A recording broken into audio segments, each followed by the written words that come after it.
ಸಿದ್ಧಗಂಗಾ ಮಠದಲ್ಲಿ ಸುಮಾರು 12,000 ಜನ ವಿದ್ಯಾರ್ಥಿಗಳು ಇದ್ದಾರೆ, ಅಭ್ಯಾಸ ಮಾಡ್ತಾರೆ. 12,000 ವಿದ್ಯಾರ್ಥಿಗಳು ಕೂಡ ಇಲ್ಲಿ ಫ್ರೀಯಾಗಿ ಊಟವನ್ನು ಹಾಕ್ತಾರೆ. ಬೆಳಗ್ಗೆ ಒಂದು ತಿಂಡಿ, ಮಧ್ಯಾಹ್ನ ಊಟ, ರಾತ್ರಿ ಒಂದು ಊಟ, ಹೀಗೆ. ಹಾಗೆ ಊಟದಲ್ಲಿ ಅನ್ನ ಸಾಂಬಾರು ಚಪಾತಿ ಎಲ್ಲ ಕೊಡ್ತಾರೆ. ಇದು ಅಲಸಂದೆ ಕಾಳು,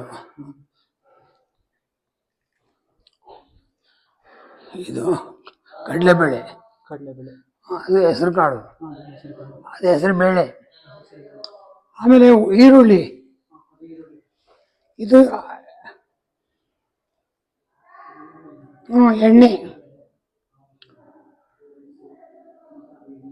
ಅದು ತುಪ್ಪ,